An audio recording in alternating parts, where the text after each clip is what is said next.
I get it. You've spent hours scrolling through endless listings, staring at glossy product photos that promise crystal clear 5K and studio grade color, only to wonder if you'll end up with a screen that looks great on paper but feels like a compromise once you plug it into your desk.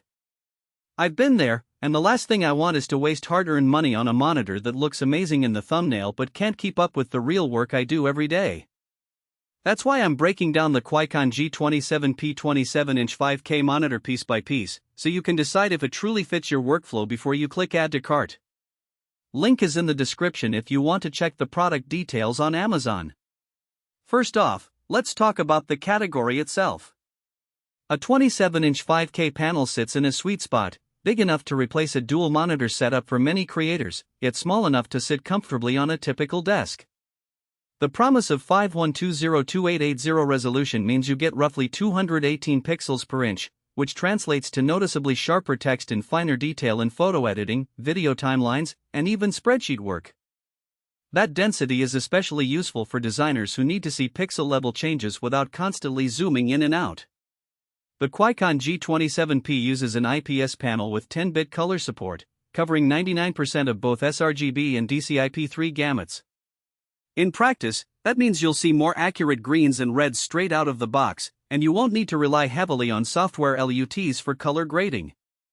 I tested a few raw photos in Lightroom and noticed smoother gradients in the sky compared with a standard 1080p monitor I have at home. The HDR implementation is modest, no Dolby Vision or VISA Display HDR 600 badge, but the 2000:1 contrast ratio gives decent depth for most SDR work, and the HDR mode can be a nice perk when watching a Netflix series that supports it. One of the biggest selling points is the single USB-C cable that delivers video, data, and up to 100 W of power. In a real-world office, that means you can connect a laptop, keep it charged, and have a clean desk with just one cord. I ran a 2023 MacBook Pro on the cable while editing a 4K video, and the monitor never throttled the laptop's charge. The high-speed universal connection also works with newer Windows laptops that support DisplayPort alternate mode, so you're not locked into a single ecosystem. Now, the things that often get glossed over in marketing. The G27P ships without a stand. It's listed as Honeycomb without stand. The included mounting kit is a simple VSA-compatible bracket that you can attach to an aftermarket ergonomic arm or a desk-mounted pole. If you're used to a fully adjustable stand that tilts, swivels, and height adjusts right out of the box, you'll need to budget extra for a good arm. For me, a mid-range ergonomic arm solved that problem, but it does add a few dollars and a bit of assembly time. If you already own a sturdy monitor arm, you'll be fine, otherwise, that's a hidden cost to consider. Eye care features are another area where the marketing can feel vague. The monitor advertises low blue light and flicker-free technology, plus a smooth performance claim. In a long editing session, say, 10 hours of video color grading, I noticed the screen stayed comfortably bright without the usual eye strain that sometimes creeps up on lower-end panels.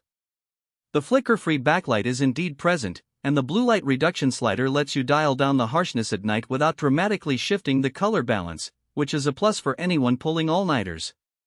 Performance-wise, the G27P runs at 75 Hz. It's not a gaming-focused refresh rate, but the extra 15 Hz over the typical 60 Hz does make cursor movement feel smoother, especially when dragging large windows across the screen. There's no variable refresh rate support, so fast-paced competitive gaming isn't the intended use case. For casual gaming, the experience is acceptable, but you'll notice frame time stutter if you're used to a 144 Hz panel. The monitor also supports adaptive sync on the HDMI port, but I found the implementation a bit finicky. Sometimes the sync would drop when changing resolution from native 5K to a lower 4K mode for older laptops. If you need rock-solid sync for fast FPS titles, you might look elsewhere. Let's get practical. Who should buy this? If you're a photographer, graphic designer, or video editor who works primarily in high-resolution RAW files, the extra pixel density and wide gamut coverage will shave minutes off your workflow because you can see fine detail without zooming. The USB-C power delivery makes it a great companion for a MacBook or a high-end Ultrabook you travel with. Just plug in and you have a full-size color-accurate screen wherever you go. The monitor also fits nicely in a home studio where desk real estate is limited. You can mount it on a wall or an arm and keep your space uncluttered. Who should skip it? If you're primarily a gamer, the 75Hz refresh and lack of a robust adaptive sync implementation make it a compromise. Likewise, if you need a built-in ergonomic stand right out of the box, the